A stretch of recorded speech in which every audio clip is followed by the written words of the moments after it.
నమస్తే, welcome to fast news. నేను కావ్య. ఇక డీటెయిల్స్. మహారాష్ట్ర ఉప ముఖ్యమంత్రి ఏక్నాథ్ షిండేకు ఊహించని అనుభవం ఎదురైంది. ఆయన ప్రయాణించాల్సిన విమానం గంట ఆలస్యంగా ముంబై చేరుకుంది. ఆయన ప్రయాణిస్తున్న ప్రైవేట్ వాహనం పైలట్ తన పనివేళలు ముగిశాయని చెప్పి టేకాఫ్ కు నిరాకరించడమే ఇందుకు కారణం. మహారాష్ట్రలోని జలగావ్లో ఈ ఘటన చోటు చేసుకుంది. ఇక వివరాల్లోకి వెళ్తే, జలగావ్ జిల్లా ముక్తాయి నగర్ లో సంత్ మఖాయి పాల్కీ యాత్రలో షిండే పాల్గొన్నారు. వాస్తవానికి ఆయన మధ్యాహ్నం 3:45 జలగావ్ చేరుకోవాల్సి ఉండగా సాంకేతిక కారణాల వల్ల 2.5 గంటల ఆలస్యంగా చేరుకున్నారు. అక్కడి నుంచి రోడ్డు మార్గంలో ముక్తాయి నగర్ వెళ్లారు.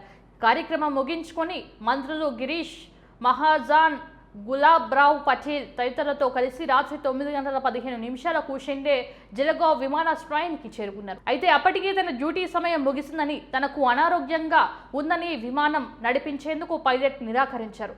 తిరిగి అనుమతులు తీసుకోవడానికి సమయం పడుతుందని తెలిపారు.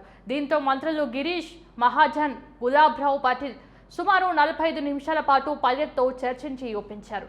గిరీష్ మహాజన్ సంబంధిత అధికారులతో మాట్లాడి టేకాఫ్ కు అనుమతులు కూడా ఇప్పించారు. అనంతరం విమానం ముంబైకి బయలుదేరింది. పైలట్ కు ఆరోగ్య సమస్య, సమయపాలన విషయంలో ఇబ్బంది ఉంది. కొన్ని సాంకేతిక సమస్యలు కూడా తలెత్తాయి. మేము విమాన సంస్థతో మాట్లాడాం. వారు పైలట్ కు పరిస్థితిని వివరించారు. ఇది చిన్న సమస్య అని గిరీష్ మహాజన్ తెలిపారు.